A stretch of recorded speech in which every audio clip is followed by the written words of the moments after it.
makes sense to continue. I know, but people manufacture truth all the time. Never underestimate the confidence, though. They can't correctly contact the details so that they can read the content. Yeah, they tell everyone they're analysis. To be fair, I think it's the article back there. Okay, good morning, everybody. It is 9 a.m. I'd like to call this meeting of the Downtown Development Authority, our April 25th meeting to order. And good morning to everyone, and good morning to everyone in the audience. Liz, will you do the honor of roll call, please? Yes. Here. Here. Here. Here. Here? Here. Here. So all 8 of us are here, so we have quorum.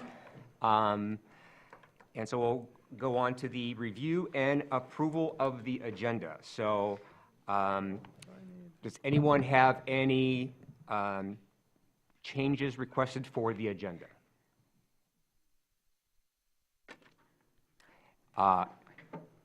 If not, can I get a motion, please? I'll make a motion Okay, to approve the agenda. As presented. as presented. As presented, sir. I'll second. Thanks, Jeff. Thank you, Mayor. All those opposed? I mean, all those in favor? Aye. Aye. Opposed? Okay, motion carries. Next on the agenda is public comment. So we have public comment at the beginning of the meeting. We also have the opportunity for public comment at the end of the meeting. Public comment can be made by any members of the audience or by any members of the DDA board. Does anyone wish to make a public comment at this time? Seeing none, we'll proceed to the consent calendar. So the purpose of the consent calendar is to expedite business by grouping non-controversial items together to be dealt with by one DDA board motion without discussion. Any member of the DDA board, staff, or the public may ask that any item on the consent calendar be removed therefrom and placed elsewhere on the agenda for individual consideration by the DDA board, and such request will be automatically respected. If an item is not removed from the consent calendar, the action noted in parentheses on the agenda is approved by a single DDA board action adopting the consent calendar. Item A, consideration of approving the minutes from the March 14th, 2025 DDA regular board meeting. Approval is recommended. Item B, consideration of approving the March 2025 financial reports and distributions for the DDA General, Old Town, TIF 97, and the Arts Commission budgets. Approval recommended. Anyone wish to speak on any of the items on the consent calendar? Being none, do we have a motion to approve the consent calendar? I'm making a motion to approve the consent calendar as presented. Motion by Todd. Is there a second? Second. Thank you, Shelley. Any discussion? Okay, all those in favor of approving the consent calendar as written, say aye. Aye. Opposed? Okay, motion carries. Thank you. Next item is a special order of business, Arts Commission Board appointment.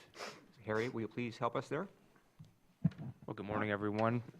Special order of business about the Arts Commission. So as many of you know, the DDA board has an appointment that serves on the city's Arts Commission. And we've had that as a part of the overall organization of the Arts Commission for several years. Commissioner McMillan has served in that capacity for the last 2 years, I believe.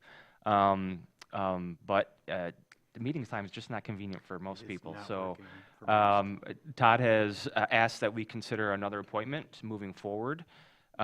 This meeting meets on the third Wednesday of every month at 3:30. There is discussion amongst the Arts Commission and others that potentially changing the meeting time that would better accommodate probably a lot of people's schedule. So we're looking for volunteers / recommendations for anyone who'd like to step into that capacity. If we don't make a decision today, we can revisit it, but I'm kind of putting it out there to the board to see if there's any interest in that Arts Commission. I'll do it. Yay. Thank you. I need a motion. Oops, the thing's on my screen, hold on here. I'll move that the DDA board appoint DDA board member Jeff Jabron to the Traverse City Arts Commission. Second. Okay, discussion. I think he'd be great. He'll be awesome. All those in favor of appointing Jeff Jobron as the DDA appointee to the Arts Commission? Aye, say aye. Aye. Aye. Opposed? Congratulations, Jeff. Thanks. Next on the agenda, mobile surveillance camera trailer. As most of you were here at least a year or two, this has going to been a conversation that we've had for quite a while about a collaboration with cameras for the downtown with the Traverse City Police Department. The initial discussion really was born out of the Healthier Drinking Culture project about ways that we can collaboratively enhance safety in downtown, and that's really one of our core tenets is kind of clean, green, and safe is one of our core tenets. And that was further compounded by our continued collaboration with the downtown police officer. So the idea of cameras came up, and we had a long discussion about a very comprehensive system that would be throughout the downtown district as a whole. And I think the further conversations have moved on to this mobile surveillance camera trailer, which you see in your packet. We did have this discussion at our July meeting last year, specifically about this trailer system. I think we had some good conversations and some good questions. Police Chief Richmond is here, and I'm going to ask him to step up and talk about the camera system itself, what it's been used for to date, and then I think we can have a discussion about if this is something that we want to collaborate with the police department on. Good morning. Matt Richmond, Chief of Police for the Traverse City Police Department. Thanks again for having me back. As Harry has indicated, I think this is my third time up here talking about cameras. And, you know, I do take your concerns to heart. Obviously, from the first time that I was up here, based off the healthier drinking culture and some of the action items that were within that plan, I was contacted by Gene Gerenzi, and we came up with a system really that made it for a citywide or a whole downtown development citywide camera program with an initial cost of up over $100 and some thousand and an annual cost of $93,000. And I know that was a big ask.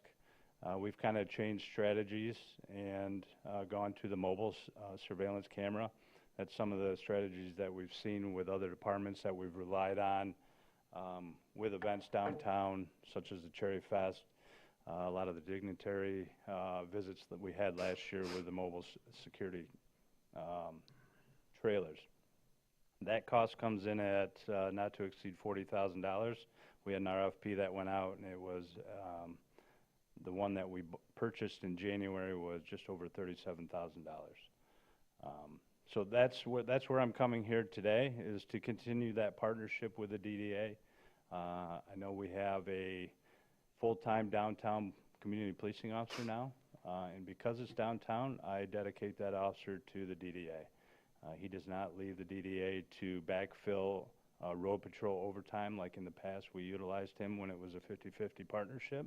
Now that it's downtown, when he's scheduled to work, unless it's an overtime outside of those regular scheduled hours, he is in the downtown area. And I think because of that partnership and because of the funding that you provide, I owe that to the DDA. And I think the trust, the relationships that he's built, the things that I hear on a daily basis of the job he's doing is just a great opportunity to continue that. So, like I said, the funding is not to exceed $40,000. There's one change that we want to implement on the next trailer that we get, and if that's funded through the DDA, and that's just a camera swap out. Currently, the trailer we have has 6 cameras. 4 pan tilt zoom. 2 of those are long range, the other ones are short zoomed. We would like to have all 4 long-term or long-range pan tilt zoom cameras on there. So that would be the only change, and that's an additional price on there, which probably adds another $1,200 to it. So it's still under that $40,000. We've deployed our camera twice since we got it in January. Both of those have been within the DDA boundaries. One for the Sauna Fest, and the other was for a pop-up rally at Rotary Square just a couple weeks ago. Our technical detective, Matt Verche, has been very impressed with the camera itself. In January, we did not hook it up to any power. It's got solar power. And it was cold temperatures, not a lot of sunlight, and it was out for 5 days from Thursday to Tuesday. It went out at 100%, came back at 81%. Wow. In April, obviously, it's a little bit warmer. We had, a couple weeks ago, it was quite sunny for the weekend. It went out at 100%, came back at 100%. And again, that's not hooking it up to any kind of power, which it does have the capability of. One of the other requirements that Detective Verche required was a non-telescoping mast, which kind of, as it gets higher, it gets a little bit more, it sways a little bit more in the wind. And if you remember, during the Sauna Fest, we had 20 to 50 mile an hour gusts. He remoted into that, periodically checked it, and the stability of the mast and the visibility and clarity of the cameras was very significant and met his expectations during that time frame. So those are some of the things that we've looked for in those.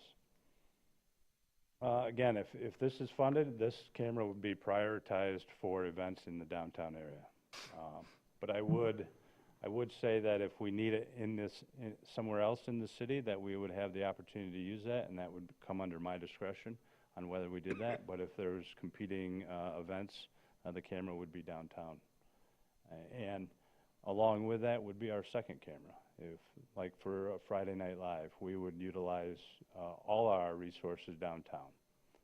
So you just don't get the one that you're getting everything. And if this doesn't go through, the trailer we have will continue to be used downtown. I have a responsibility for public safety throughout the city, and the DDA is part of that, and I look to uphold that.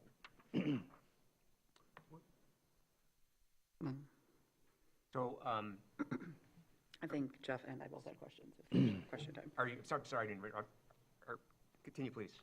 No, You paused, so I thought we were. go ahead, if ready you for got a questions. question. So please, questions. What's the annual cost, like in upkeep for one of these machines? Is there? So right now, there's no annual cost. It's a one-time purchase. It's got a 5-year warranty on it. Obviously, this is our first trailer, so in 5 years, if it continues to work and it meets our capabilities, we'll continue to use it as long as need. Obviously, technology changes rapidly now. In 5 years, we may need a new trailer. We may need upgraded technology, and we would budget through the budget for that, or come back to the DDA and ask to continue that partnership. But there's no annual cost. Most of it's covered by warranty. Okay, thank you. Here? Well, that was kind of a question, but another one popped in my head, so lucky you guys. Previously, I'm trying to remember between presentations at different bodies. Previously, we were at the kind of we could maybe borrow from MSP for something like this for larger events where there might be a concern for public safety. And I should say often, but we're sometimes not able to get them because they were already kind of borrowed or rented, correct? This is something that we've used even before January. We've used these kind of technologies. Sure. But we just haven't had our own to use, isn't that right? Yes, so excuse me. We would continue to work with MSP. Obviously, if we were to get a second trailer, we would still need more cameras for the Cherry Festival, and we would rely on the MSP for additional support. However, during the Cherry T-Ball, the Christmas tree lighting, In the Pride Parade, we were unable to get any of the MSP resources, not because they didn't want to assist us, because they were utilized somewhere else and also being prepped for the winter. So having our own infrastructure, our own capabilities, our own cameras allows us to be less reliant on other individuals to make sure that we are providing the best service we can to our citizens. You know, obviously, the Pride Parade and the whole entire event, the Christmas tree lighting and Cherry T-Ball, there are 5,000, 10,000 people downtown in a very congested area. Unfortunately, we've seen things in other parts of the country happen during these types of events. New Orleans this year, New Year's Eve. So we do take this serious. This is a deterrent strategy, but it's also, if something does happen, it aids our investigation to hold those individuals responsible. And the second thing, oh, sorry, there was one more thing in a previous presentation that I can't remember which one, that these, also I believe you have addressed in the past at one of these, and I apologize, that the images, information captured is for that event and will be grabbed if there's any kind of issue at the event that needs to be investigated, or, you know, in other words, like, you might capture an image of a person that is used for an investigation, and that will continue to be used, but if nothing happens, there's not this isn't a collection of data and images for having a collection. This is for the event, and then we kind of catch and release, if you will, so that we're not trying to build up a database of people who show up at events and capture general people's images and kind of do that, right? Wasn't that kind of one of the conversations? That is Thank correct. This system here has a 30-day retention on its server, and after 30 days, it would rewrite itself. If we do need video images, we would download them and store them in our in-house system that we have, which is cloud storage. This camera does have the ability to monitor live. However, we do not do that often. Some of the larger events where we have a command post, we would do that. And again, that's to allocate resources to provide information to responding officers, and things of that nature. So yes. And then anything that's downloaded from that falls under our city-owned retention policy, just like any other piece of evidence. Thank you. That's the other one. I think I've been here for all three of your presentations, Chief. Thanks for coming back. Some of the concerns that I'd had before, you know, the cost, before it was over $100,000, I think, initial investment and almost $100,000 a year, that struck me as really high. And also previously, this sort of fixed surveillance as a kind of a matter of default that we're always watching, that part of it made me a little bit uncomfortable too. I commend you for the adjustments that have been made and the kind of rethinking of this. I like the idea of something that we own, that we don't have to have this locked in over recurring costs, especially when it appears to be a quality product with some durability. Yes. I like the idea that it's episodic. When we need it, we put it out, and we don't just aren't always watching everyone. And I think it's responding to a need that we've articulated through things like the healthier drinking culture study and other, you know, ways that we've taken the temperature of the community, that there is a need for this kind of, you know, evidentiarily and as far as a deterrent effect, like you noted. So, like, I'm much more comfortable with this than I was with what we had seen before, and I thank you for that. Mm-hmm. Any other comments on this side? I was just going to go ahead and make a motion then. So I'll make the motion that the DDA Board of Directors approves to work with the Traverse City Police Department to purchase a mobile surveillance camera trailer for the downtown district for a cost not to exceed $40,250 with funding from TIF 97. Motion made by Mayor. Is there a second? I'll second it. Thank you, Todd.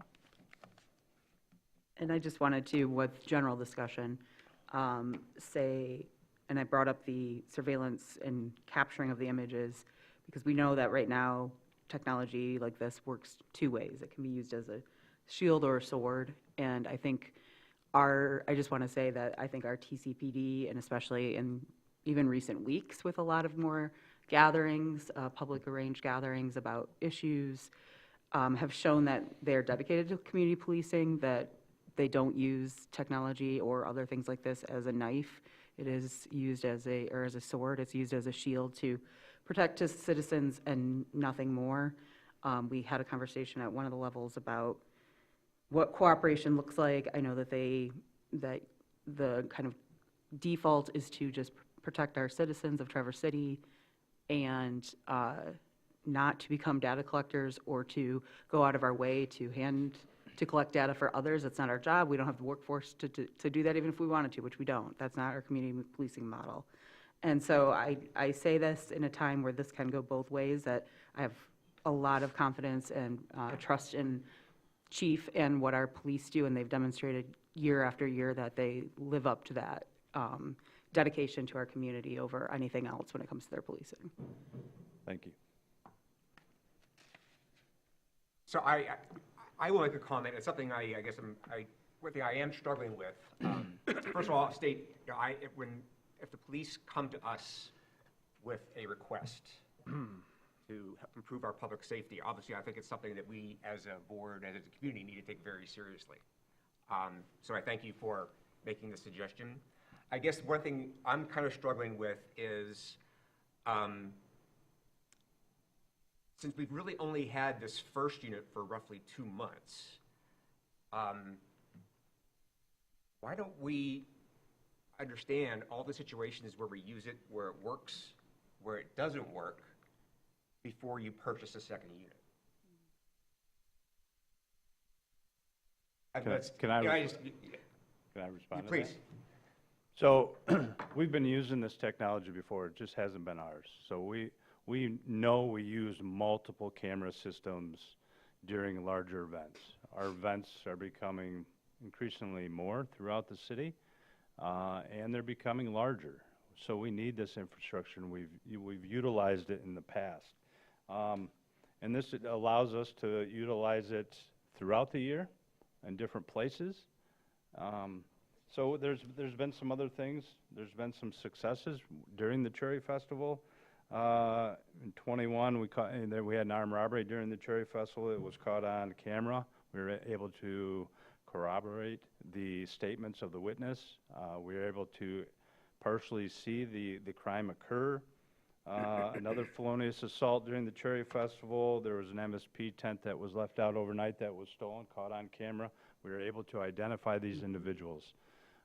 Not only during the events, but if we have concerns from the downtown that we're having problems in this area, it allows us to kind of be an extension of our law enforcement, so that we're not there 24/7, but we can put a camera out there, and it may deter some of that property crime that's occurring downtown. It also allows us in those events we have people stationed at or assigned to the volleyball courts or assigned to Clinch Park, and from the command post I can look at the camera and say, you know what, the volleyball courts have cleared out. We can move those assets to somewhere else within the event that would better suit our community. So I think this is building up our infrastructure. We've already utilized this in the past. We know we need more than one of these. We do have some of the stationary cameras already, overt ones. They're outside the DDA, but all this, the people are going to know that the cameras are there. These are signed. You can't miss this. It says 24-hour surveillance. We're not trying to hide these. We do have mechanisms. If we're trying to be covert, we can do that.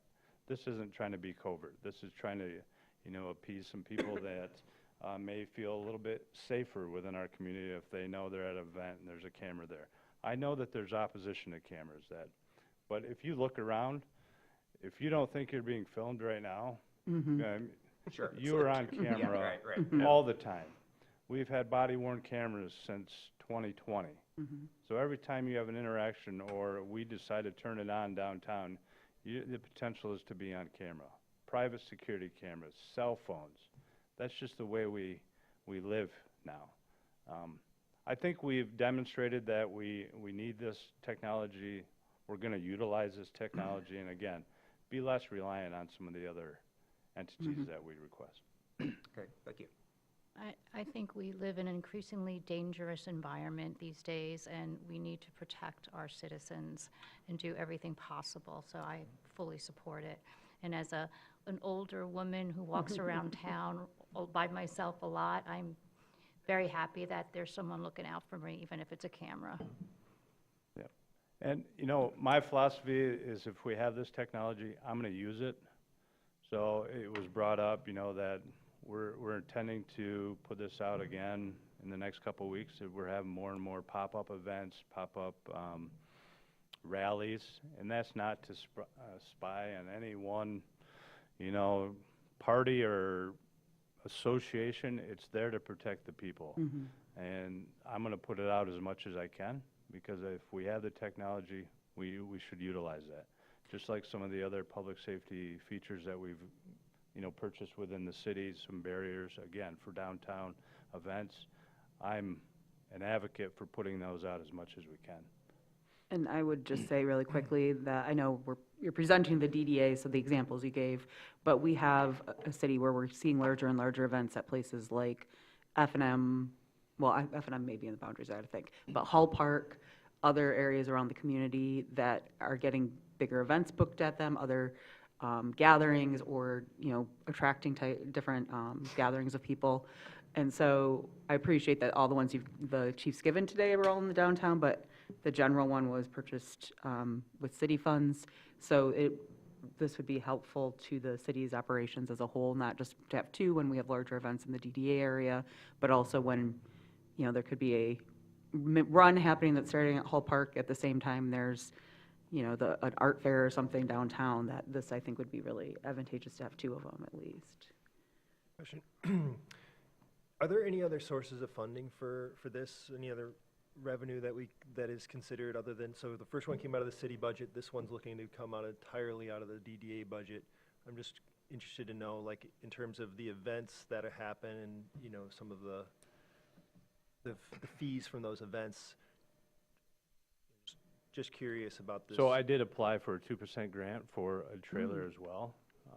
And I would still would have came back to the DDA and, you know, but we did not Get that one. get awarded for that. So that was another funding source that we looked at. Obviously, I understand what you're saying about going to some of these large-scale events and asking for money through them. That's a possibility, but this was just something that's been on the radar for several years now, so this is just kind of where we've come back to. And, you know, we can continue to look for other sources, but right now, this is, you know, from my understanding, this has been budgeted for a long time within here, so we're just trying to, you know, listen to your concerns and come back with a reliable solution to some of those. Yeah, I think the cost is, you know, seems much more in line compared to what we've seen previously, and you know, it does seem like it enhances safety and gives you guys another tool. You know, my concern is just as every expenditure comes up, it's, you know, are we looking for, you know, other sources of leverage? Can we provide, say, a portion of this and then look to get it somewhere else? Because if every time every time an expenditure comes to us, if we just fund it 100%, you know, it just feels like we're missing out on opportunities, because we know that there's other funding sources. The 2% is a great, you know, source for that. I believe there are other, you know, grants for public safety, and I just would like to make sure that, you know, whether it's this camera program or other, you know, opportunities for increasing safety in downtown, that we're at least putting some time and effort into finding other sources of revenue as well. Yeah. Gary? Yeah, I was going to make this a question, but I was making a statement because we have a motion on the floor, and I'm in support. To Mike's point, I actually was just curious why it wasn't being put into the garage fund, rented out for replacement over time, you know, just like police cars. So I don't want to go in the weeds on that, but just for you, I just think, you know, maybe there's a way to place it in, and then there's maybe other opportunities to find leverage and other funding for the eventual replacement. I always like the garage fund. So it's a smart policy to have for everyone else, like the police cars. The police department doesn't own them, the city does through the garage fund. Every time they take it out, they put a little in the bank, and 5 years later, when you need a police car, there's money there for it. So these big items like this, I think it's smart. I didn't want to make that as a question, so trying to move it forward. So I'd actually like, If anybody, I'd like to just call for the vote now. I think we discussed this pretty well, and so, Yeah. Can- all the, Well, sorry, can I just make one quick point? Okay. Because I just wanted to, as wearing the city hat, since I'm the city representative on here, of saying, Mike makes a great point too, though, that this is a bit, you guys are paying for this because there is money available in the TIF fund. We all know funding might be changing over the next few years, both what's available at the federal level and this. So I wanted to say in advance, thank you for the DDA for picking this up and supporting the city with efforts on that, as is in kind of how the DDA can work. So, sorry, I just wanted to say that. I'd like to call for the vote on this. So, motion on the floor is to approve the expenditure for the mobile surveillance camera trailer. All those in favor say aye. Aye. Opposed? Motion carries. Thank you, Thank Chief. you. Thank you. Thank you. Thank you, Chief.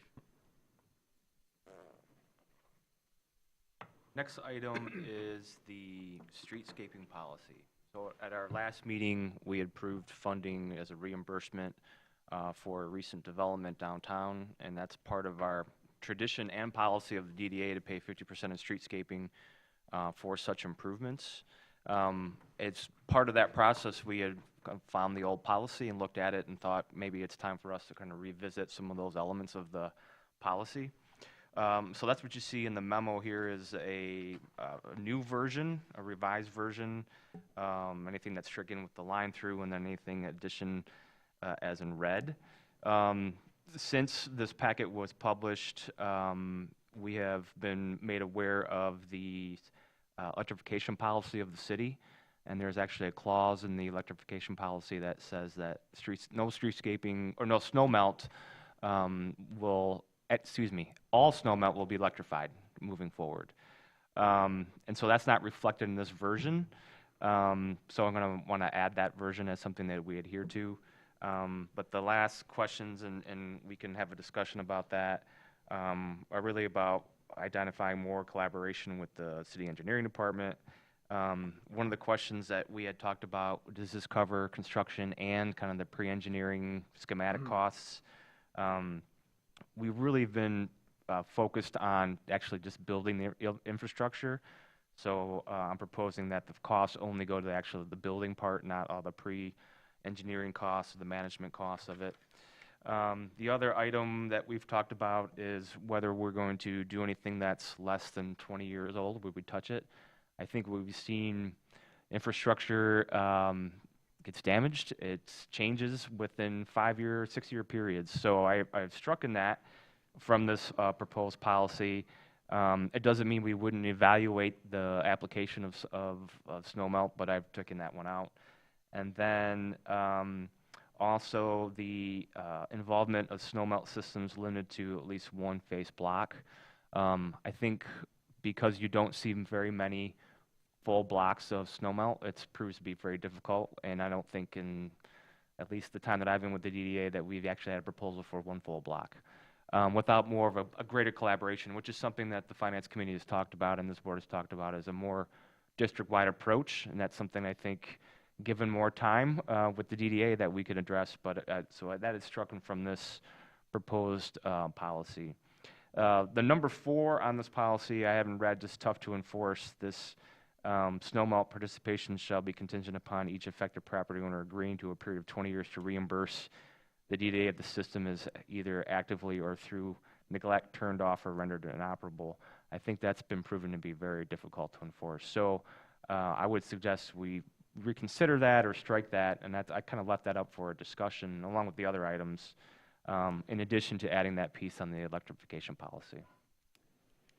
So we could make a motion, or we could table this till next month and just clean it up, and so it's where we want to see it for the next meeting. First of all, are any questions to Harry on what is provided?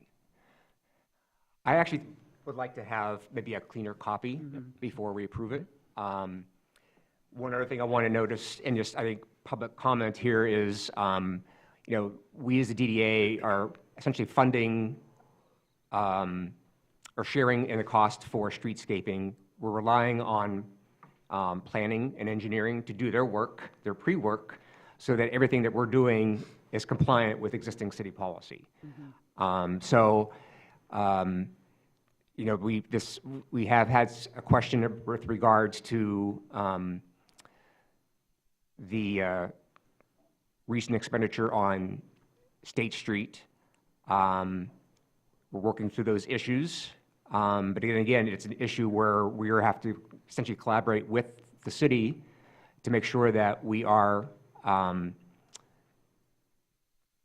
providing funding within city guidelines. Yes. Since it's a city thing again. Not that all of this isn't, but I agree with you. I'd like to see a clean copy. Just my brain just can't process when people are like, edit this and add this, sub this. I also, this did bring up a point of, you know, we passed these policies. People might have even read about it in the paper 4 years ago when we passed it, so, like things like the electrification policy. But to ask staff and to ask everybody to remember it off the top of the head, I appreciate it's being integrated into this policy, but it just gave me time to pause and think in my role between the two boards of how do we do better about integrating things like that into like a checklist or something, so that if DDA happens to act on something, that might have gone through engineering or you know, planning or parks or any other department, that there's kind of necessary, essential or required things like this are part of a checklist or something, so no one's stuck trying to create 3 policies at 3 different boards potentially. So I just wanted to share that I know that's kind of the intention of these roles of people serving on multiple boards in addition to our own, and noted and working on it. So I don't see this as a fault of any staff. I see this as just better communication between the different entities. I just, as a member of the Finance Committee, I guess was a little frustrated when I first saw the line item for snow melt and asked questions about it and asked about the policy or the plan behind it. And this policy and plan did not come out during that discussion. And then it appeared later, and I think it is hard. I think it's hard to keep all the city's policies, and let alone the DDA's policies, at hand when these things come up. But I am concerned about the pattern, it feels like, of having policies that we're not following. I think the original intention of doing a whole block is somewhat encouraging to me to see that was an intention, because if you do snow melt as a part of a block, oftentimes where that snow melt ends, you end up having problem areas. You have icing that develops at those problem areas. And so that's why I think the thing I've been encouraging and pushing for is, rather than spending more money on individual snow melt projects, that we really do need to have a plan and some best practices associated with it, because just funding snow melt projects that we really have no control over on how they're designed, and then they end at the boundary of that private property. Whereas I think the intention, to me, if the DDA is going to provide funding, is that we're trying to go beyond something that's, we're not trying to fund this individual development. We're trying to make it really something that's going to function for downtown. And I think that is broader than that individual development. So I just still have concerns about, kind of how we got here, and then even keeping something in the budget or amending a policy that, to me, doesn't really address what I think the intention of what DDA funding should be for downtown infrastructure and things like snow melt. Right? Yeah. I think the challenge for me, Mike, on that is I had to look at what one face block means, and one face block can mean different things on different streets based on lengths. And so I understand the holistic approach sort of that you're advocating.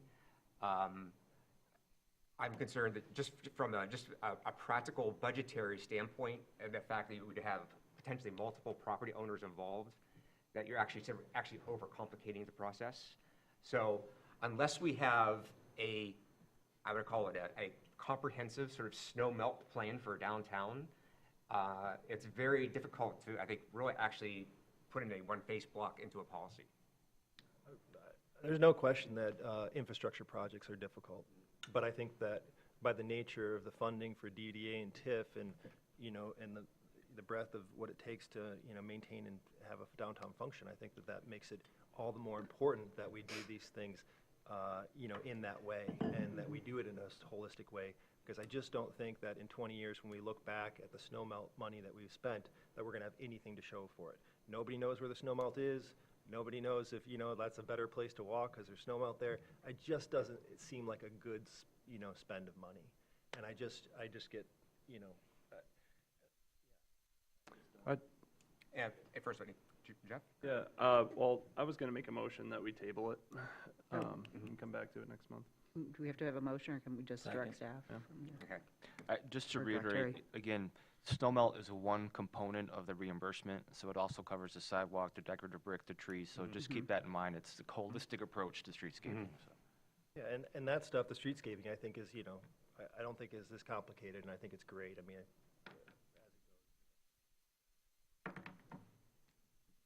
Thank you. Okay, so agree to table this to have a cleaner policy for review next meeting? Mhm. Okay.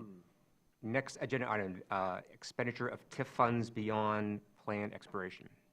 So I know this has been a question that we've been talking about for quite some time, as related to the Moving Downtown Forward TIF proposed plan, in addition to the potential expiration of the TIF 97 plan. This is something that we've asked Scott to do some research on and come back with his opinions on that. That's included in our packet. I'm going to let Scott talk about his memo, not try to regurgitate it for him, so. I'll make the answer as simple as possible and then field any questions, and that is that the monies that are captured through the TIF plan and the TIF ordinance that have been enacted by the city come to the DDA for expenditures consistent with that TIF plan. And so long as there are funds, TIF funds that have been captured, the DDA still has them. In other words, they haven't been spent, and those TIF funds are spent according to that TIF plan, then it does not matter whether those expenditures happen after the end of the TIF planned capture, the 30-year expiration. So in other words, if you still have money in the bank from the 30 years of capture, you can continue to use those on projects that are consistent with your TIF plan unless and until the city decides to dissolve the DDA or dissolve the TIF plan. And both of those two things are provided for by statute. They can do either one of them, but that has to happen in the context of also the DDA paying off its obligations, and there can't be any outstanding bond payments left. That's the one really important caveat that the legislature said. You can't dissolve a TIF plan, you can't dissolve your DDA when you still have outstanding bonds. Question, go ahead, Pete. I wanted to clarify in my mind, clarify something so that I understand it right. Clearly, funds that are captured under TIF can be spent after the expiration of the TIF if they are contracted for and obligated. Mike, then there's this other lens that you look at, which is it consistent with the purposes of the TIF plan? If something is not obligated or contracted for, but is consistent with the TIF plan, can that project be executed after the date of the TIF expiration? Yes. Thank you. That's all I need to know. yeah, so No there's further questions. So there's really no hurry in terms of expending TIF plans or even determining how the funds are used, in the sense that we can decide after TIF expires to develop a plan, request proposals, initiate a project that wasn't, developed before the expiration of TIF. And Provided that it's consistent with provided the it's purposes, which of course it's going to be because that's our mandate. It's a to begin very with. vague plan, essentially. The TIF 97, is specific in some areas, but not to the level of, are we going to fund the West End staircase or certain things. So that gives us a lot of room, and it just is kind of encouraging to me not to feel rushed. I guess the only thing I think about is just someone in construction that, what you're trying to do is when you have these construction funds, you're trying to expend them in a timely way because there are administrative kind of costs, other costs that are associated with that you end up spending. So, that's the only, I think, trade-off to me is the longer we draw it out, there's more funds going just to administrative costs. But in some ways there's other benefits to that too, as operating the DDA. Yeah, it's good. So, sorry, City Point again. I agree with some of the thoughts here. That's interesting that there isn't this like specific 2027 final drop dead deadline. I think it's been good that we've kind of put into perspective some of the things we can do and can't do. I think that's been something that we haven't had an update, not, shouldn't say an update on, but we haven't had it so concisely done and really looked at specifics for a while. So it was nice, it's nice to see that all itemized. I would ask if Mr. Howard could work with City Attorney Tribble Out to figure out how you guys might want to actually convey this to the city commission as well. I think, given the way that the budget discussions worked last year and budget's coming up, and I think sometimes things being talked about and considered at this board level shared out to the city commission to help improve that conversation. I normally would volunteer to do that, but as we're getting into legalese things, I would leave it defer to our attorneys to kind of figure out how they're going to convey that. Normally, I would be happy to be the conduit, but this might be a little above my pay grade. Sure, and I'd be happy to talk to Lauren about that. Harry, how many years does the deck have for its bond? Same as this TIF, so 2027. Oh, really? Yes. Yeah. Okay. So just for clarification, I think that term obligated is something that we really got to fine tune and understand, right? So I don't think you can wait till January of 28 and then start making plans. Because those aren't really obligated. Those are just plans to make obligations. So I think we do need to get our ducks in a row before that ending of 2027. My understanding is once the bond is no longer, or is paid in full, then there is, minus the obligations, the opportunity for the city to consider whether to end the TIF. So I think, yeah, there's maybe a little bit of wiggle room, but it's not like we've just gained another 3 years. So I just be cognizant of that. Wait, Yeah, I I noticed would- that point of clarity. Sorry, please. Yeah, that was very different. Gary, you- Yeah, I just, to that point, I don't feel like we were this isn't a way to avoid Right. having to fulfill the plan. Like, the Right. goal is still a 30-year plan. There's Right. money collected for it. There's still things in the plan. Right. I think my intent for questioning this was just the flexibility of, how much can we reinvent Right. things going forward? We talked about smaller projects versus big projects. Where was I going with this? Oh, but also just like, we don't have to sign, if we're down to two RFPs for Rotary Park, Yeah. and it's 2 months to go, Right. and we need a little bit more time, we don't have to rush. That was my point in getting this opinion, and I think it's solid for that. And I just remind everyone too, the DDA doesn't spend this money on its own. The DDA, everything we do is approved by the city commission, and it goes through a public process through that. So we're not on our own like a autonomous entity here in that sense. Any other comments? I just got confused there, though, because I think what I heard and what I kind of said was that, to help my understanding is, if after the TIF expires, if we've not spent the money and we decide at that point to come up with a project that meets the TIF plan, we're still able to initiate and develop this new project, whatever it is, as long as it's consistent in the plan. But then I heard you say that unless you feel like it's obligated before the expiration, that it's not consistent with, which is. I think that, I'm going to tell you that both you and Harry are right. And let me explain why in non-lawyerese as much as possible. There is a capture date to which the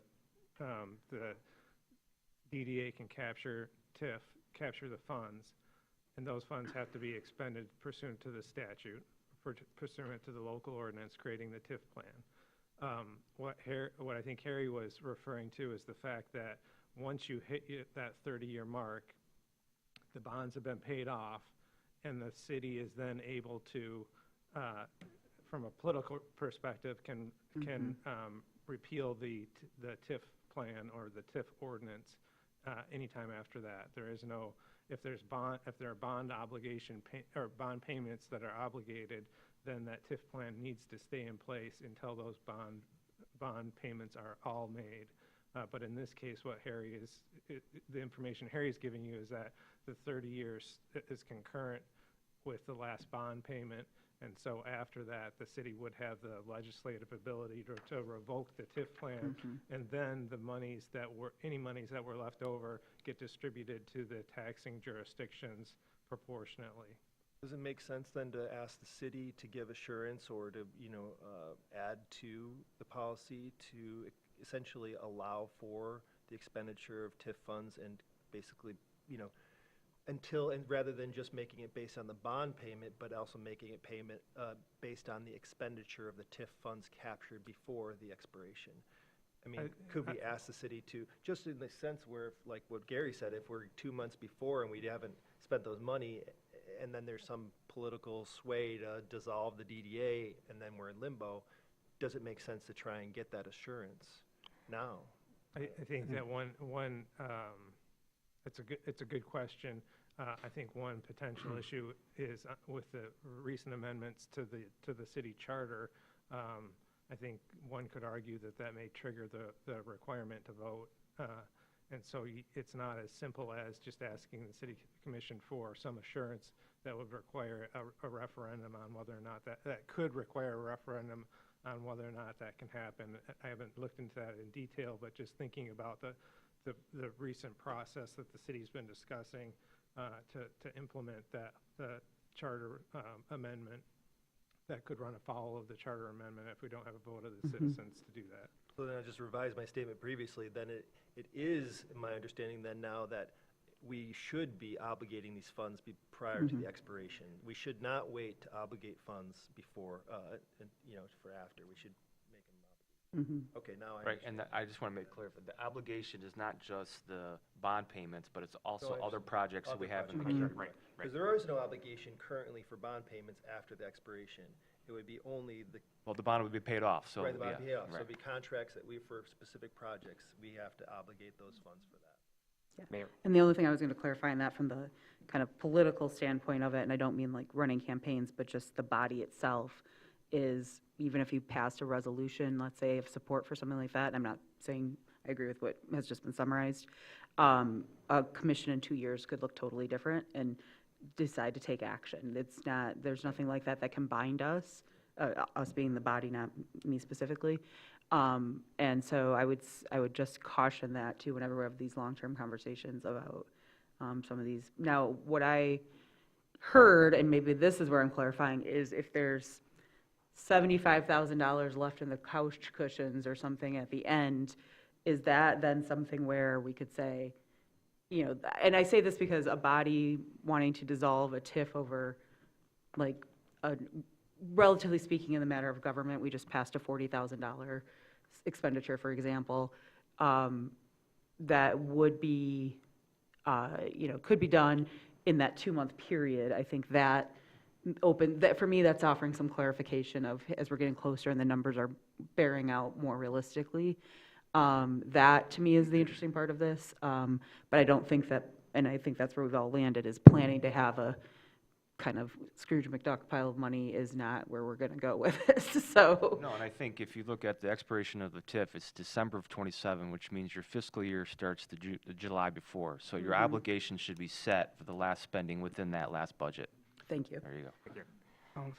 I think that I'm understanding it right, that from a legal standpoint, the DDA would be allowed to spend funds after the expiration of TIF, which had not been obligated prior to the expiration. But as a political matter, the DDA runs the risk that the city commission might take action, which would make it impossible for the DDA to spend those funds after the expiration of TIF. And that's why we're coming to this point, that we feel that to the extent that the DDA has, items that it wants to achieve, those should probably be, as a practical matter, obligated prior to the expiration. Hopefully I summarized that clearly. So the only thing I want to add to the conversation is, thank you for this clarification. We've gone through a process, at least in the past 6 months, to try to identify what our project priorities are.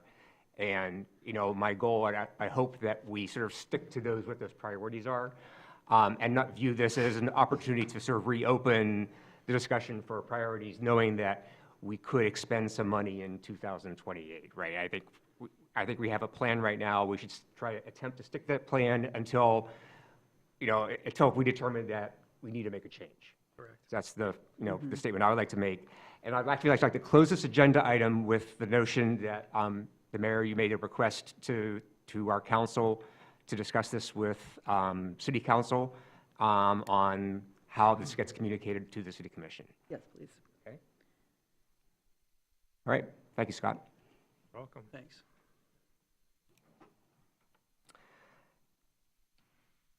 TIF 97 project priorities, what a perfect setup. So these are the projects, again, we spent the better part of almost 7 months now, really kind of fine tuning and honing in. And as I mentioned before, a memo of like this will be in every packet moving forward, just to kind of show and talk about where we are in terms of our progress with each project, and then what are some of the upcoming decisions and milestones that we're looking for. So Rotary Square, moving quite along. We facilitated with our consultant a series of pop-up meetings about a month ago throughout the city. We were at Mundo's, we were at Oriana, we were at the YMCA, among other senior center. Again, just to get some input on potential visions for Rotary Square. Got some good feedback on that. Based on that feedback, as well as the initial feedback with the community-wide survey and other stakeholder discussions, the Progressive Companies has put together kind of 3 generalized options.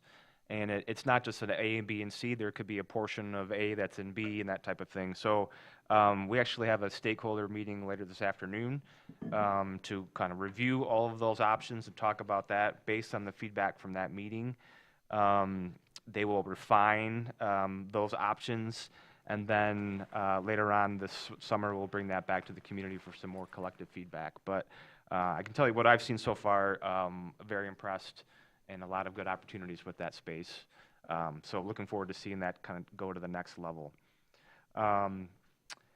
The Farmers Market Pavilion is a kind of ongoing conversation that we've had with city engineering, and then at the last meeting we talked about our conversation with Beckett and Rader. And really the next step is going to be dictated upon our budget approval, right? So we do not have funding for this fiscal year to move forward with the farmers market. You'll see as we get to the budget discussion, it's really teed in to begin in July. And the question is really, how do we want to begin?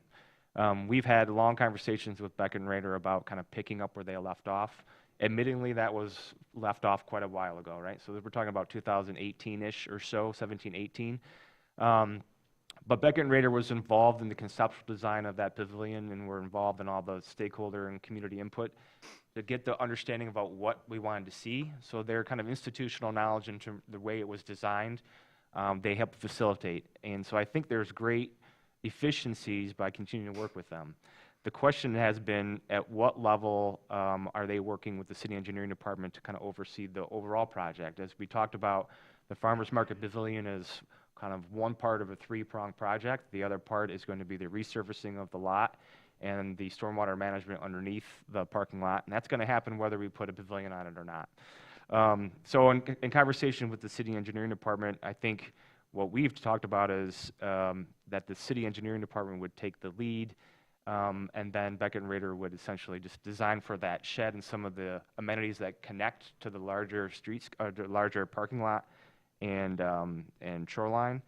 And so I do believe at the end of the day, those costs will be lower than what was provided as an estimate. And so I want to continue to have that conversation with Beckett and Rader. That said, if this body feels that we want to have a whole new RFP and kind of start over, we can certainly do that as well. Again, both options wouldn't really start until July once the budget is approved. Looking at the timeline for this project, there's been talk about maybe that starts in late fall. In further conversation with the engineering department, I think this is a spring of next year project. So that will give us some time to make sure that we have all our ducks in a row. And based on some of the conversation that this body had last month, we're working to get more feedback on the desire for such a project. So we have the Farmers Market Advisory Committee, and Mike, you sat on that. And I think overwhelmingly we heard from that committee that this is still a project very much in the forefront of their minds. As you know, the farmers market actually starts here in the first weekend of May, and we're working with our vendor to do a survey with the market vendors and some of the folks that actually participate in the farmers market to talk about their desire for this project as well. So we're trying to get everything lined up, and I think it's really the decision of this body. Do we want to continue to have conversations exclusively with Beckett and Rader and fine-tune that cost and provide some of those efficiencies, or do we want to do an RFP process? So one question I have, Harry, is in the packet, you have construction phase timeline October, and I think you just said now that perhaps that has been changed to spring? Yeah, well, that's a conversation we're having in engineering. So this packet went out on Tuesday. We had a meeting with engineering yesterday, so things are kind of in flux. But what I've been told is that just kind of where they're stacked up with projects, this likely would be a spring project, yeah. And just one thing I want to bring, for those of us who were on this board 2 years ago, we had a situation where we had to get the intersections on 8th Street done before the Grandview Parkway discussion. And there were cost overruns associated with that were explained. We felt like our backs were against the wall because we thought the construction had to get done that fall. It turned out that we could only do one in the fall because the asphalt plant's closed, and we had to do the second one in the springtime. So I almost, from that learning experience, I almost believe that I really don't trust anything where they say we're going to start construction in the fall. So I believe actually we do have some time here to think about how we want to approach this project. I want to put something into the record, which is just $2.8 million for the Farmers Market Pavilion. Somebody needs to talk me into that. That's a lot of money. So that was actually the 2.8 include portions that include this next phase of development. And we can talk about that more specifically in the budget, but that's actually probably a low cost. The 2.3-ish was actually what the estimated cost of was the original format of the farmer's market. So if anything, I think re-examining the cost might be increased, depending again on the scale and scope of what the project includes. I'm not saying it's unreasonable, I'm just saying somebody needs to talk me into it. I saw that too, and I was stunned as well. But then going back to the point, 2017, the estimate was $2 million. We know what's happened with construction costs over the past 8 years, so 2 to 2.8 doesn't surprise me. $2 million is already a lot for a pavilion. Yeah, still, yeah, I Well, understand. we've talked about the potential cost of this for the last, again, 6 months, so that shouldn't have come as that big of a surprise. I'm not saying it's not a small dollar amount, but this dollar amount has been in the discussion for several months. And I'm not saying it hasn't, and I have seen it before. I still don't know why it's so high. Sorry, please. Just being on the Farmers Committee, it was just really good to hear from some of the farmers and vendors and the participants in the committee that, this is something important to them, that they, participated in that process back in 2017, really thought it was going somewhere, really liked a lot of the features that were developed through that process, kind of were led to believe that this is what they were getting. And, I see our region, we're an agricultural community, these farmers work so hard for us, they come to town, and they want to be featured. They don't want to just set up into, a crummy lot. And I think this is a real opportunity for our community. It's greater than just the farmers market. It's a representation of the community that we are and our values of supporting agriculture. So I really do think if we're going to do an audacious, overspent project, I would like to see it be done on the farmers market personally. The one thing, I guess in terms of the expenditure for the design, I do like using people that are the incumbents that have experience, but just with the scope and the understanding the scope, if it was something like 40,000 and it was broken up into phases and there were deliverables, or it was a to not exceed with hourly rates, I would feel good about the $133,000. But I have a real hard time just approving $133,000.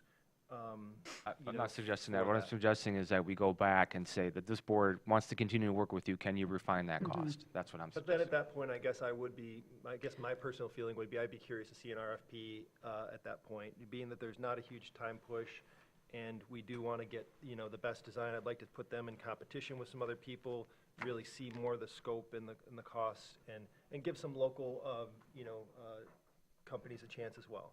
Other local companies a chance. That would be my personal opinion. Beckett Reader is local, correct? Yeah.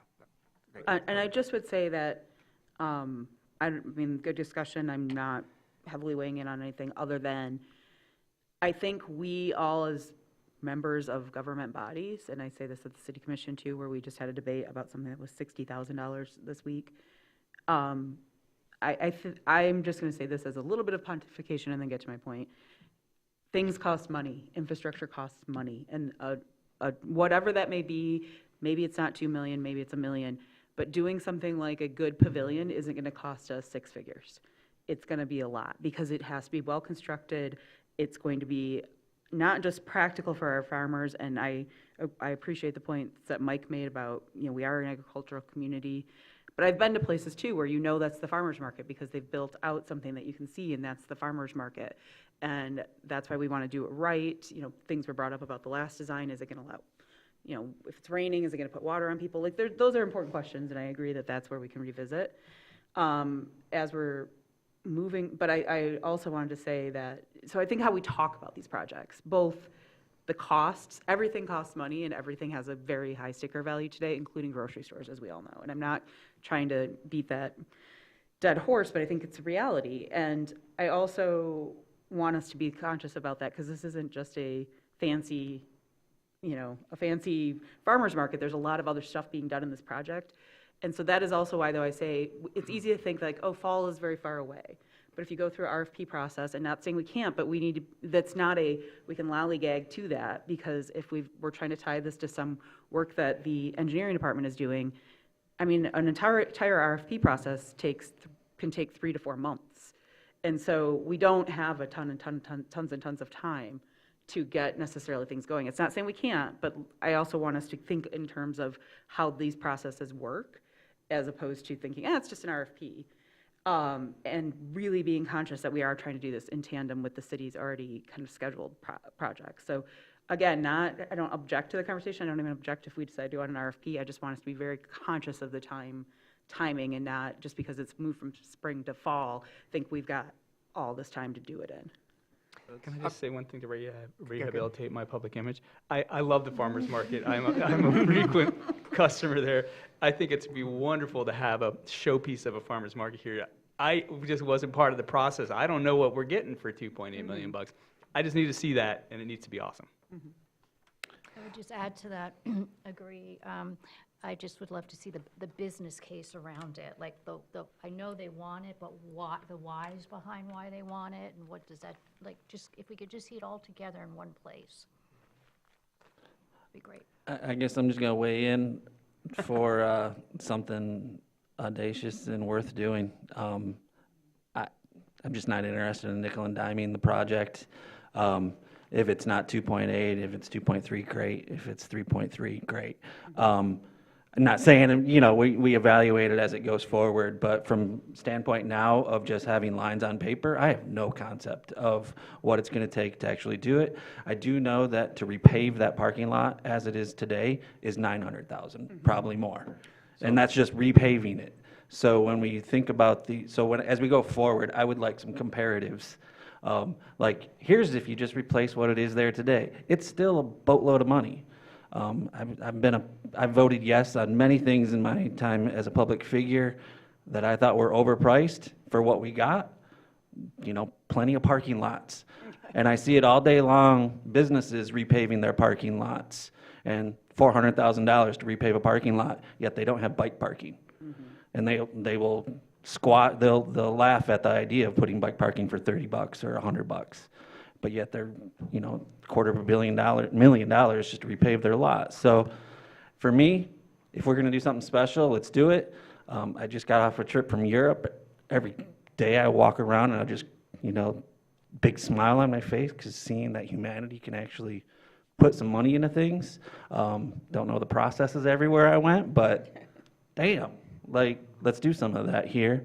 And if it's a pavilion that is a little underwhelming, but something we can be proud of, let's do it. I'd Or like to, overwhelming. thinking about the parking lot too, I know that this is one of our kind of first projects as far as stormwater management that, it's been brought up over the last 10 years, and we actually are going to do something which costs money. Right, so to Gary's point, I think the estimation between just the parking lot, which includes just the repaving and kind of reconfiguring plus the stormwater, is about $1 million together, so. Yeah. And then we have like permeable pavers, there's, it's not done on the cheap. So the project maybe could be Farmers Market Pavilion and, more inclusive of more of what it's actually paying for, is my kind of my question. Right. So I guess the one question is, so I know that engineering also has to reconfigure the parking lot, correct? Because So, of- so the design work for the parking lot and the stormwater is done. It's sitting in the queue. And so Okay, it's all this done. is a matter of merging what the design of the shed would be to the existing design of the parking lot. Okay. Maybe with some tweaks to make sure that the sidewalks line up, but essentially the work of the lot, in terms of engineering schematics, that is all done. Yeah. Okay. You need direction. I would like some direction, yes. Do you need a motion? Direction is fine. I mean, I'm supportive of continuing to work with Reckitt Brader. Okay. The city's worked with them. I know engineering trusts them and can work with them. And I trust staff to do the negotiations and the administrative oversight that they're hired to do. At the end of the day, that contract would still have to come back for approval from you all, so. Yep. Any other comments? I'm okay with what Gary said. I think with that interest, that the contract's gonna come back, we'll have an opportunity, and if at that point we feel like we wanna do an RFP, we can do an RFP then. But if, developing that contract and, having that scope of work detailed in the sense that, we see how it's broken up and the process that gets us there and how that money's gonna be spent, I think that will help build some. I'm okay with moving forward as discussion here, but also kind of leads to my thoughts is we don't really have a DDA sort of purchasing policy. And I think that's part of the thing, actually, of a board, is sort of how we set direction for these sort of things. So we essentially we default to the city's purchasing policy. Okay. The city's purchasing policy says that anything above $17,000 should be bidded out. But I also think it says you have the discretion if you want to keep working with someone that you can do. I can double check that, but I believe that's what it We've is. done it in the Yes. past, so. I just want to make sure that we either have our own policy or we follow city policy. Can I just ask that for those of us who weren't here at the beginning, we still get a document that articulates very clearly the business case, why we're doing it? I certainly can. So the business case was made in 2017. So to do If you more have work in that, that. absolutely, yeah. That'd be great. And some description of the scope and the vision, what it sort of, so I can get a Yeah. mental picture of what we're getting. Well, again, what's been designed now is the I old get it. version, Right. but I can give you that for That's sure. fine. Yep. And the question sorry, this is another question, to Ed's point, though, Beckett and Rader, though, was originally selected through an RFP process, weren't Correct. they? Right. And so this is just a project that has taken a really, really long time to get to Sure, where we wanted sure. to get it to. Yep. And it's, again, where we end up with our decision at the end of the day after we see the proposal is where we end up, but we actually did go through an RFP process to get them, so we didn't skip the policy at that point.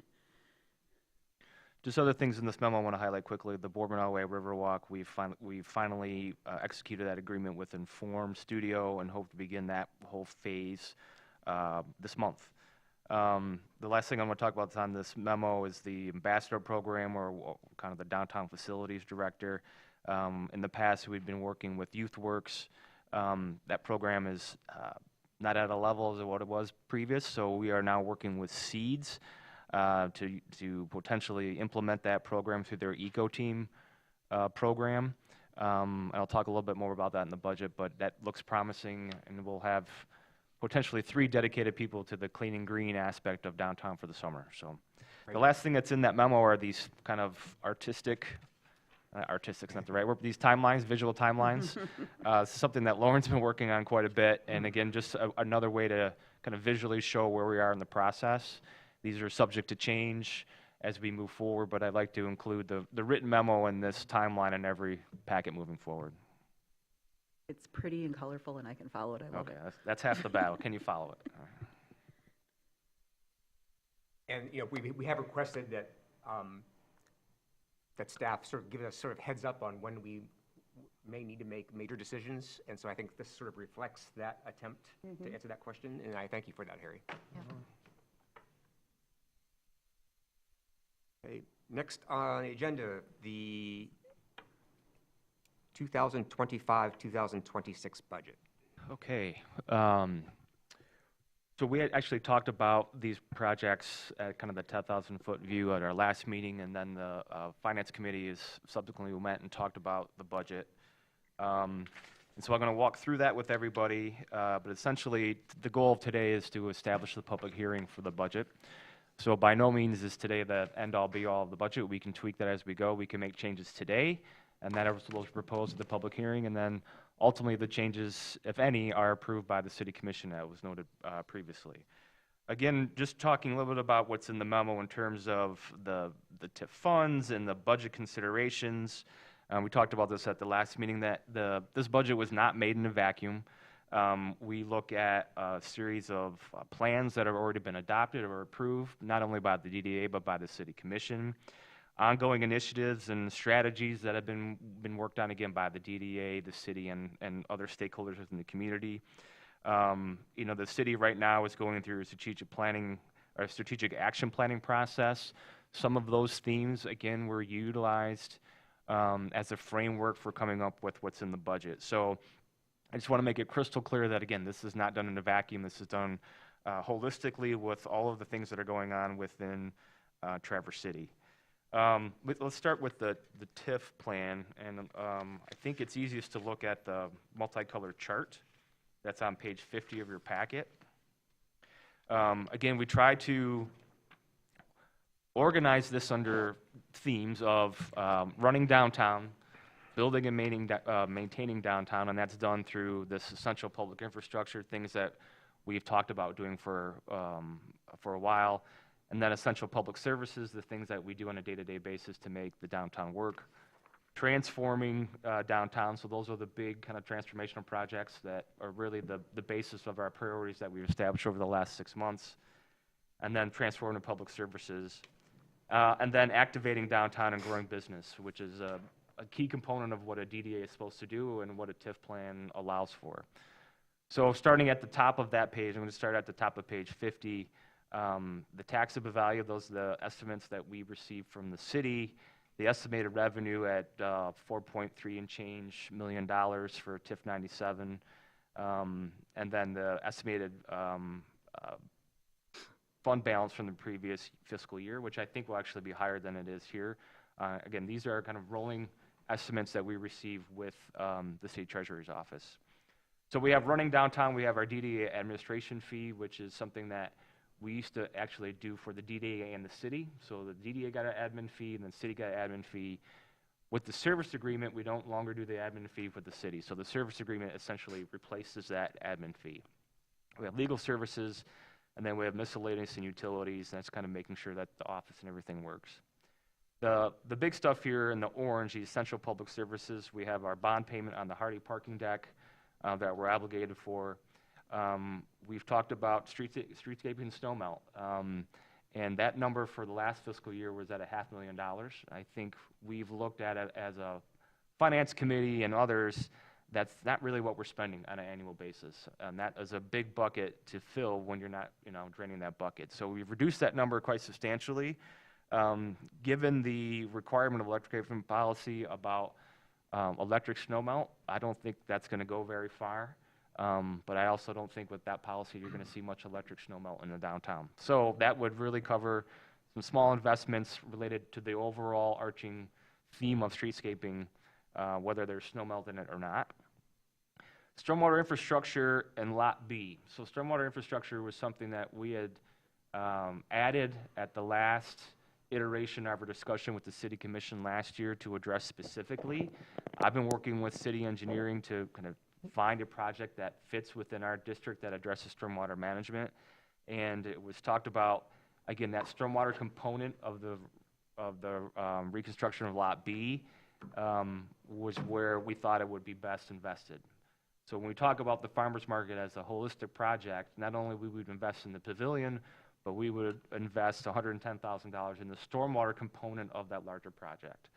So if the pavilion didn't go through, we decided that was the case, we would still dedicate some funding towards the stormwater management component of that project. One of the things that's come up more recently is repairs to the North Union Street Bridge. If you've been out there, you've seen that sign has been posted on terms of the weight limit. That is something the city's going to need to address within the next year. That's essentially structural improvements on the underside of that bridge. So the new decking and that kind of opportunity I don't think is available. But we had talked about contributing to that project to some degree and looking at opportunities to enhance the pedestrian lighting on the north side of that bridge. And that's where you see the 150,000 for that. The North Union deck stair replacement is a project we've kind of been sitting on, frankly, for several years. If you go to the Novo building that's on the northwest corner of the North Union Street Bridge, that building that runs along the river, there's a deck that goes parallel to the building and then goes under the bridge. That was a temporary deck that we built with the idea that as more design and came with the lower Boardman, we'd have a more unified vision of what that infrastructure would look like. But not, we were on like three and a half years. So we do have funding dedicated to actually replacing that deck. I think the theme that we're working on is similar to the stairs and kayak ramp that's off of like 16th Street that goes to Right Brain Brewery. If you've been down that staircase, it's very similar to the design that you see on the Boardman Lake Loop. And so that's a placeholder for that project. Essentially, what we're down now, again, is the temporary stairs and fencing with chicken wire. It's not appropriate, and we've made promises that we would actually replace that. General infrastructure repair for $65,000. So that is something we added last year, something new. And that was a way to say, okay, are there things that the DDA can be more nimble at? Can we fix a cracked sidewalk here? Can we fix the curb cut there? And so we've included that again in this budget. We actually met again with city engineering last week to do a walkthrough, and then met yesterday about a series of improvements that we're hoping to make, or at least bid out by the end of this fiscal year, for the same thing, cracked sidewalks, some really bad street pavement areas, and some other small infrastructure repairs. So that's reflected in here. And then there's something new. The city infrastructure contribution. And I think what we're trying to do moving into the future is that anything that's kind of a city-led and we're getting asked to contribute, is we put it in this bucket, and that's the bucket they can draw from. So we often get inquiries, and the bridge is a great example, right? We got this bridge problem, can you help pay for that? Well, I think this year we can maybe dedicate some specific money, but if we have another ask like that in the future, then it's just from this general infrastructure bucket. So we say we're going to put in, let's say, 100,000. So city, if you have something you want to ask us for, that's the bucket that you choose from for those projects. Now, we still have the opportunity to accept that or not accept that. But instead of having it always piecemeal by a specific project, we'd have a kind of a general infrastructure fund. And it just sets up the precedent that the city knows that this is available on a given year. So that's the other thing that's new. Again, this is all for discussion, but that's something that's new. When we get to essential public services, again, we have the community police officer and the trash removal. This is the one thing I want to revise based on what's in your packet. And additional conversations with the city, the community police officer and the trash removal, they're both under the service agreement. So that line on B is going to be less by $120,431 on the next budget. So the community police officer we still pay for, and the trash removal we pay for, is just under the service agreement with the city. So just know that moving forward, and that will be noted on your next iteration of the budget. The farmers market is our contract with Seeds to run that on an annual basis. We have a public restroom program. Instead of building new public restrooms, this body over the course of the last decade has worked to essentially pay a stipend for local businesses to make their restrooms public and available, and that's part of that stipend. We have the wayfinding signage program, which this year, as I think I mentioned in the last meeting, we have quite a bit of damage, and so that's to replace the signage on an annual basis, update the signage as well. The Clean and Green, that's going back to that ambassador program. That is, again, looking at the contract with Seeds to provide that for the summer and replacement for the Youth Works team. And again, that's 3 employees, almost 40 hours a week, and even on time on Saturdays to make sure that we're maintaining our downtown on a daily basis. The landscaping includes the maintenance of Rotary Square and the conversation that we keep having with City Parks and Recreation to really bump up the appearance of the J. Smith Walkway. If you've been down the J. Smith Walkway, it's seen better days. So that's an effort to improve that.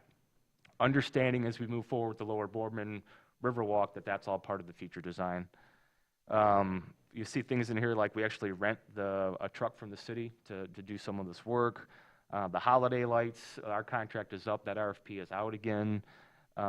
That's all under that kind of the orange category. The green category goes back again to what we've been talking about, right? We have Rotary Square.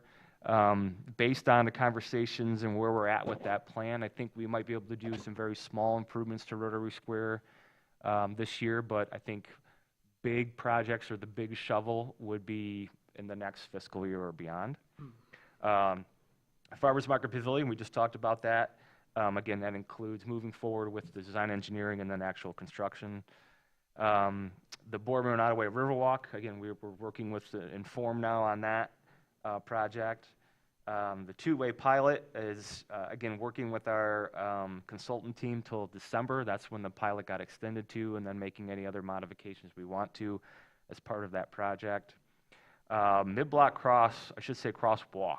So we've been working with the engineering department to determine costs for 5 mid-block crosswalks on State Street, kind of mirroring what's on Front Street. And to the larger discussion about infrastructure, it's not cheap. What I'm proposing is that we start with 1.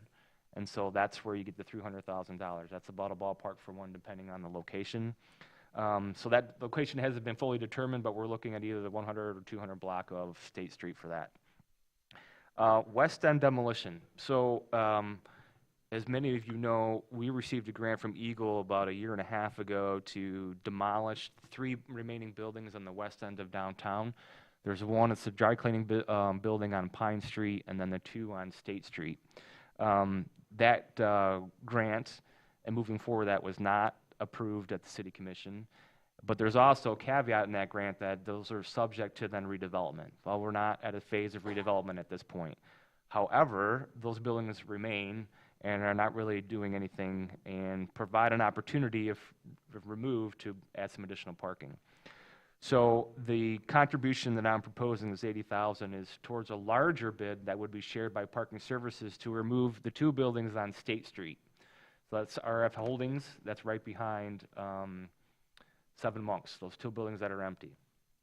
That we would share in the cost of that demolition, and then Parking Services would be responsible for the other portion of demolition, which is more than the 80, and then repaving that, and you gain about 60 parking spaces potentially with that demolition. The dry cleaning site on Pine is a little bit more complicated because I think there's more environmental remediation that needs to happen there. So that at this point, it's just the 2 buildings on State we're proposing. Again, that has to come in partnership with the city and city parking, so that's not a standalone project. That's if we collaboratively decide that's where we want to go. And then we have our transformative public services. Again, continuing on with the composting program. Right now, we have the retail incubator space. We're working with our tenant or our landlord to see if we can get it out of that agreement. But until that's done officially, then I think we need to include in this budget, so we're aware of that. But again, that's something that I hope we're not going to have to pay in the next fiscal year. And then a line called non-motorized investments, which includes the Destination Downtown program for Beta, which we've been participating for many years, as well as any other kind of small infrastructure projects that involve non-motorized transportation. It's not a lot of money, so it's not for big, audacious projects, but it's for small wins associated with non-motorized transportation. And then we have in the yellow, activating downtown and growing businesses, or growing business, which again is something that the DDA has always done. You'll see a line in there for communication, promotion, and events. Communications is continuing our work with Greenlight to do all our design and all the work that goes into the events and our communications and promotions, and then the events themselves. So this is very much a collaboration with the DTCA, and so the portion of this budget associated with that is listed here, both in the TIF 97 Old Town TIF. And then we have a line item for Traverse Connect, which is something that I know this body's discussed over the last year and then was discussed again at Finance Committee. You'll see in your packet, the contract for this year is substantially more than what's represented here. What I'm reflecting in this budget on this chart is the discussion that was had at the Finance Committee, which was to essentially lower the amount of that contribution to Traverse Connect. And so that's probably something we want to talk about collectively. Kind of shifting to the Old Town, as you see as you go down the list of the Old Town on page 50, a lot of those things are just kind of the Old Town share of the collective pie for all of those infrastructure projects and public services. I think the green is, the top, green A is kind of the different element of those projects, and that is the River's Edge of Riverwalk, which is the new deck replacement and railing system that's part of the Fish Pass project. And then we've talked about Riverwalk signage. We have this great boardwalk, Riverwalk system, but you can't find a sign that tells you how to get to it or we even have it. So in conversations with Parks and Recreation, actually using their sign person to develop an aesthetic for that, and then implement at least a couple signs in Old Town that we could replicate in other parts of downtown in subsequent years. So that is the kind of the TIF budget in a nutshell, for lack of a better word. And So let's take a, let's give you a break. yeah, go ahead. I guess the first question is questions from the board regarding any of the line items that are in this budget. Well, the one that I think came up at the Finance Committee meeting that I still have concerns about is the 80,000 towards the demolition, and, you know, less about, you know, how much does it cost to demolish the buildings. It's more about, it just feels like it's kind of the opposite of what I try and think about is how are we leveraging funds to accomplish some of these projects. And here we had a grant, but it requires redevelopment. The DDA put over $350,000 towards conceptual designs, towards a development there. Obviously, that development did not get the support of the city. But now there's no plans. We're going back to a surface lot, which itself could cost $1 million to develop a surface lot. I don't know if, is the parking committee, you know, are they 100% going to do this surface lot? We tear down these buildings, what's the assurance that something happens there? And I just, it does not feel right to me that we would spend $80,000 to turn, you know, if the city comes back and says that, you know, city commission says, oh, we really need this money, please give, you know, put it back in your budget. But it just does not seem like the right direction to go. We should be using grant funds. We should be finding a way to redevelop that lot. It feels like we're going backwards. So just to reiterate, the Eagle grant that we have is good for another year or so. There's a potential to extend that grant, but at this point, I think the redevelopment of that west end is nebulous at best. So there could be some time associated with that, and that's something that you got to consider. I have a question on that item for our attorney, actually. And this gets into, you know, I do not disagree with any of the summary that was just made. At this point, we're not talking about now, I mean, potentially, but we'll see, get the grant or anything that went along with that. It's talking about tearing down buildings and a surface lot. We've had a little bit of discussion when this has been in front of the city commission about, you know, we have abandoned buildings there now, which are liabilities.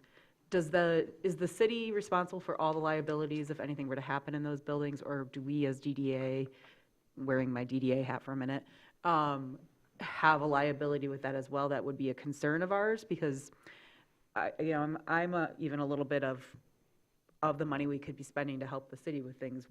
Is this tearing down a couple buildings that are now city's liability for parking that is now the city's parking? Is that the best use of our funds? So is there a liability issue for us within that? I think that there's always, anytime the city owns something or we own something, there's the possibility for a liability. I think that I would think that there's that possibility is probably unlikely or fairly remote in this circumstance if you just have, you know, buildings that are not being used.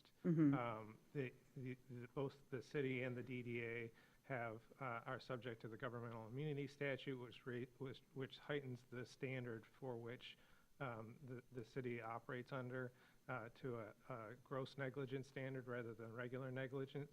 And so I always sort of, to give a lay definition to those things, negligence is if you have one of those friends who always used to sort of stand beside the group and say, I wouldn't do that if I were you. That's probably a negligence standard where gross negligence is just, lighting the torch and running down and sticking it in the puddle of gasoline and watching it go. There's a distinction between those two, and the governmental entities are not liable for unlike normal business. Governmental entities are generally not liable for those just negligent behaviors, but they are liable for grossly negligent behaviors. So that's why, that's maybe a little bit of a long explanation, but that's why I say it's probably remote or unlikely that you'd have actual liability in these circumstances until those buildings become so deteriorated that they would, be sort of such an attractive nuisance that you meet that gross negligence standard, which is a high bar. Okay, I appreciate that definition, because I'll say that, I'm even fine if this stays in the budget and goes to the hearing, but at the end of the day, we would have to vote to approve that funding anyways as a board. And I don't know that at the end of the day I would vote for it, but that's why I wanted to check the liability too, as the DDA paying for it. As a city commissioner, or sitting on the city commission, that's a different, conversation for me, but. I'll just echo that. I'm comfortable with it in the budget, knowing that if we are lucky, and hopefully staff are out there looking for opportunities to redevelop that area. And if it happens next year, I'd rather be able to have the nimble ability to approve it and move forward quickly rather than have to kind of start from scratch. That's why I would support it in the budget. The budget just is a line item. It's not taken away from anything else until we actually move forward with it, is my comfort. I will just echo, I appreciate it, Mike. But, you mentioned, feels like we're moving backward. Well, we are, because there was 10 years of work done on that whole area, if not 20 or 30, and it's failed. So we are moving back. So we have to be prepared to find a way to fund moving forward. So good luck, staff. I hope you're successful, because, I grew up here, and that whole area was a wasteland growing up. And unfortunately, because of the plan that fell through here, I don't know if the next 20, 30 years, the rest of my life, that area is going to kind of be stagnant as well. I don't know. One thing I was going to say is, could that line item say West End demolition / redevelopment? It sure can read that way, but we all know what the source is for, but yes. If they sell the property, would that money ever come back to the DDA? Let's say the city sells the property, they tear down the buildings, they sell the property. Does that money just go into the general fund, or would they need that money come back to the DDA in the sense? So at this point, the parcels are all owned by the city, so that would be back to the city. Yeah. So one comment I saw, so the city infrastructure contribution, that $80,000 is a new item. And part of me says that, I get why that's there, but part of me says we do have an engineering process, we have a CIP process where we should be understanding where we think we're going to be needing money in the next 2 to 3 years for roads or curbs or whatever. And then we have the sort of $80,000 for this West End demolition. And to me, they're both, it's curious that they're both $80,000 and they're both, to me, somewhat nebulous. And I would actually propose that we combine those into, it's a city issue. We're kind of at the mercy of the city on what exactly happens, whether it be in infrastructure or in that particular lot. I think the intention of this line item, and maybe it's better suited for next year because we have so many specific items, is that we often get asked by the city, can you contribute to X, Y, and Z? And instead of saying, well, we only have this, this is what we have to spend. So city, if you want to ask us, then this is how much you're going to get. And so it's predetermined every year. We don't go through this quandary of trying to figure out what those dollar amounts are. I also have the concern that we were talking about the West End demolition, we're talking about putting up a parking lot. And I don't have a personal issue with it, but I don't recall seeing anything at a city level with a sort of understanding that that is going to be what is going to happen there. So I'm concerned that as a DDA, to have that as a line item that we're contributing $80,000 for a parking lot, which has not yet even to my knowledge, even come up before the city commission. Right, so the same line item isn't going to be in the city's budget. Right. So it's it's part of this Right, whole right, right. process, yeah. So, Yeah. And That's I where don't I'm at. see it as the parking lot, it says demolition, I don't know Yeah. what's gonna go there, that was to my point. Sure. It Yeah. has to be in the budget for us to do something, hopefully it's something bigger and better, I don't know. but in our description, we had parking lots, so that's my Yeah. concern. All we're approving is the budget, though, Yeah. not his description, so. Yeah. I think we're going to run out of quorum here because I have to leave soon. Yeah. And so if we have a motion that we have to Any do. more votes needed? I mean, this wasn't coming up for. Yeah, vote we today. we need to set have a the- public We hearing. have to set the public hearing. Yeah. Yeah. I would make a motion to set the public hearing on May 16th, Second that. At 9 a.m. 2025. at the sorry. governmental center chambers? If you want to put that in there, sure, I don't. Okay, I so don't we know have if a we have that motion, so we have a I would motion second. on the floor by Gary to set the public hearing, sorry, I don't have the date right in For front the of me. 25, May 26. 16th. May 16th. May 16th, 9 a.m. Who seconded that? I did. Mr. Powers. No, I thought you made the motion. Gary did. I did. Gary did. I'm sorry. and Thank you, Mike thank you. seconded. I will not be in attendance on May 16th. Any questions on the motion? The only thing I would say, because the motion is for the budget, and the budget will be as we presented it here, is it is just a public hearing, so we can still make edits after. And again, the budget is a trail guide, but it's not a, highway. That's a direct line, so we can, some things might not happen, some things might get changed. Everything requires a second vote, or beyond just passing the budget. And so I think to that end, I'm comfortable voting on it for a hearing. And I just want to make the comment that, reflecting upon last year's budget process, last year's budget approval process was a little rocky. And I'm hoping that we don't have the same experience this year. However, I do want us to be prepared that there may be time, we'll have the budget hearing, but that may not be the final end, right? That we may have to have some additional dialogue with our city commissioners and with our community. And I also just want to put it out there that we have, obviously a budget hearing and DDA meeting on the 16th, and we have a scheduled June DDA meeting. And given sort of what could happen in terms of these discussions, we may actually have to plan for some additional meetings during this time to make sure that we're not working the last week of June to finalize a budget. And if anyone has any feedback, input, or comments with regard to what this budget looks like, it would be very much appreciated to have specific requests and communications on that subject between now and the time of this hearing. The more specific, the better. I see your computer's got shut down, so we can call the question. So those are, any questions on, more comments? So the motion is to set a public hearing on the budget, May 16th, 9 a.m. All in favor? Aye. Opposed? And I Motion- wanted to make sure we had the motion vote. carries? But I would just say that the city commission budget study session is the Monday before that on the 12th. So that is also an opportunity for people to weigh in on the DDA proposed budget, even though we haven't had the public hearing at it. Just want to throw that out there, but I know everybody had to run, so the vote happened. Thanks. Okay, Executive Director report. I'll just make this brief because you can see it in the packet, and not a ton is updated on the big projects. The TIF implementation policy, which has been discussed at the City Commission, is still in discussion. There was a presentation and a conversation at the City Commission on Monday night about the elements of that policy. Comments were taken. City Council is taking those comments in consideration and should come back with a formal draft policy either in the first City Commission meeting or May or the second, but probably in May, so. Thanks.